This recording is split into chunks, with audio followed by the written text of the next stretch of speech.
Now at 6, striking Kaiser Permanente workers will be joined by Representative Maxine Dexter on the picket lines later today. We have the latest on negotiations, and we have new video this morning of ICE arrest in Portland metro area.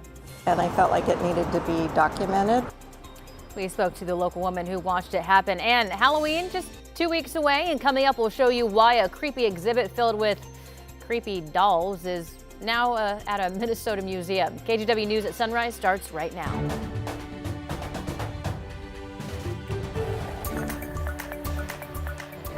Good morning, and thank you for joining us on your Friday. I'm China Green. Rod Hill and Chris McGinnis are here for a look at your weather and traffic this morning. Friday! Yeah, all right. Good morning, everybody. So far, just what we have been talking about, some cloudiness rolled in, actually started to thicken up yesterday. We've got traces of rain or sprinkles coming in from the northwest. So far, a touch of rain, Astoria, Long Beach.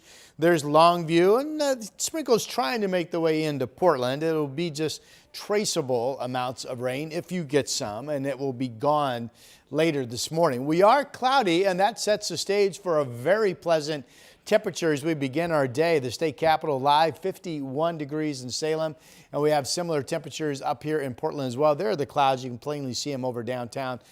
53 from the Wells Fargo camera. So to the bus stop we go.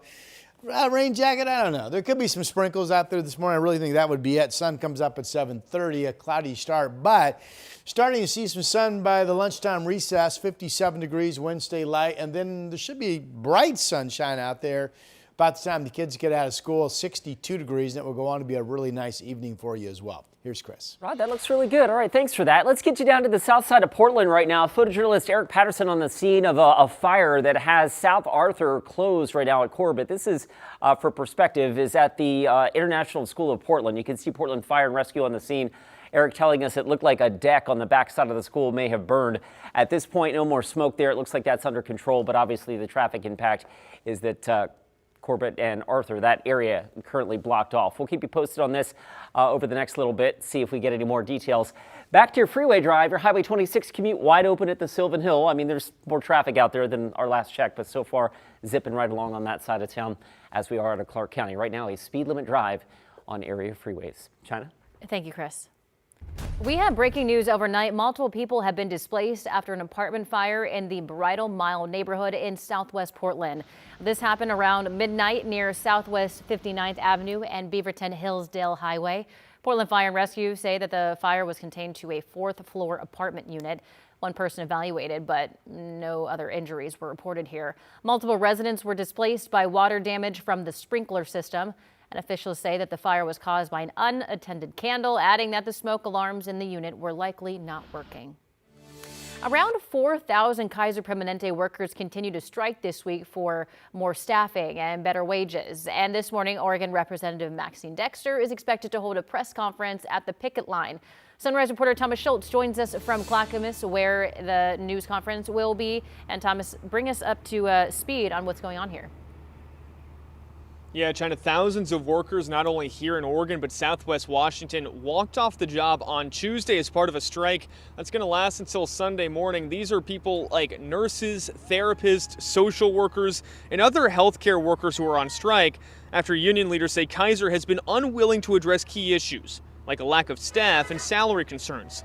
Kaiser says it offered a fair contract. The Oregon Federation of Nurses and Health Professionals voted overwhelmingly to authorize the strike. One nurse told us this week some staff make 20 to 30% below market rate. Kaiser disputes that, saying union employees earn 16% more than their peers.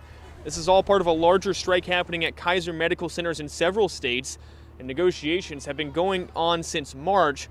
Both sides say some progress has been made, though they're still far apart on a deal. And during this strike, Kaiser has brought in around 600 temporary workers in our area. They also say that some appointments have been moved to be virtual. Others have been flat out rescheduled. China? Thank you, Thomas. Meantime, Providence is permanently closing occupational medicine and workplace health services at 4 Portland metro area clinics. So the hospital system said that the decision is due to changing needs in the community and that it's moving away from occupational medicine and workplace health services as a core part of its business. So starting November 7th, the service will no longer be offered at Providence's Bridgeport Health Center in Tigard, Clackamas Medical Plaza, Tanasbourne Health Center in Hillsborough, and the Newburgh Medical Center. Occupational health services will still be offered at the Hood River Memorial Hospital. And around 43 nurses and caregivers will be laid off due to the service shutdown. Providence said it has offered severance pay to each employee being laid off and is encouraging those who want to stay with the hospital group to apply to open positions. They're like, hey, bro, you gotta go. So new video from the ICE facility last night shows someone honking their horn outside. Our crews say that they were doing this for about 10 minutes before federal agents on the roof of the building shot tear gas at the car. Meantime, Portland police say that they have made no arrests last night near the ICE facility. Meantime, the 9th Circuit Court of Appeals is still trying to decide if President Donald Trump can deploy troops to respond to protests at the ICE facility, but a ruling yesterday in Chicago could play a role in the decision. That's because that the 7th Circuit Court agreed with the federal judge that the facts on the ground in Chicago do not constitute a rebellion. So that means that the restraining order there will continue. Oregon will now cite that ruling in its own case. Videos have been circulating on social media of people boxing in federal agents with their cars in Hillsborough on Tuesday. This as another video of federal agents detaining a man in Northwest Portland was also caught on camera the same morning. Celine Stevens has more.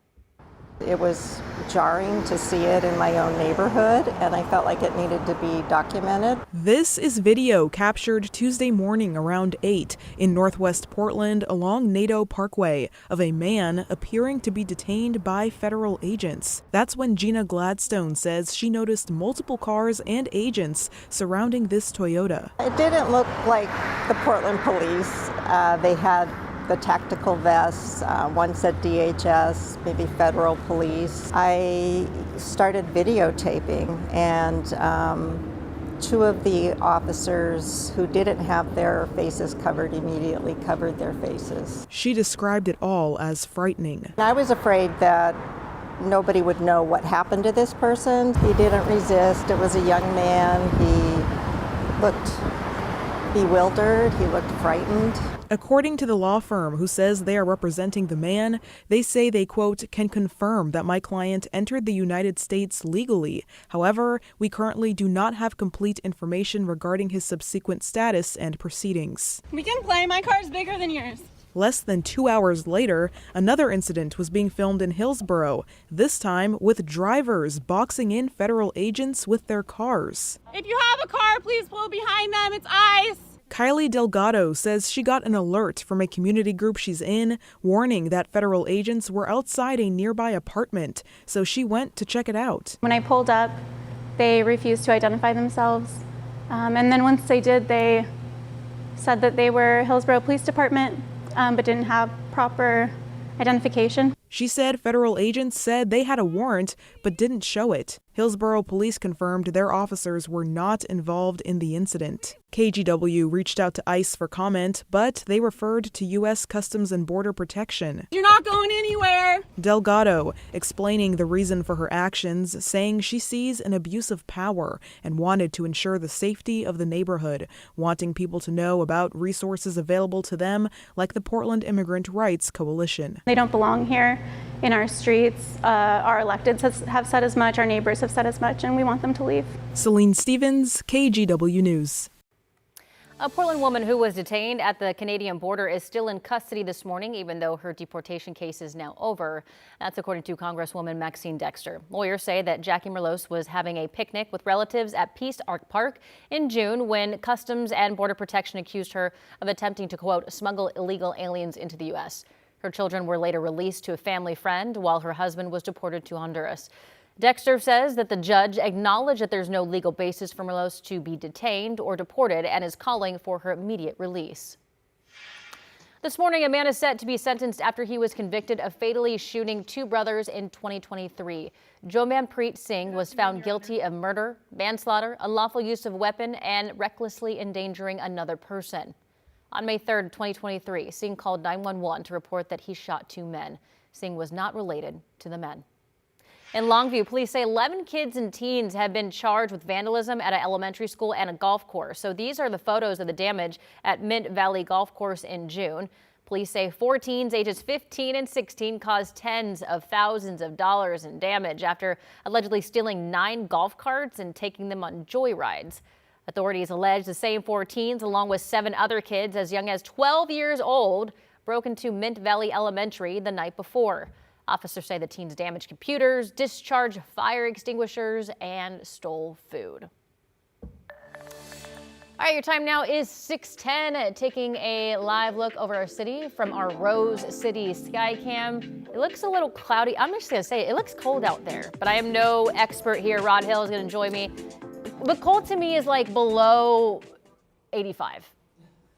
Well, then, yes, it is frigid. Yes, if that is the standard.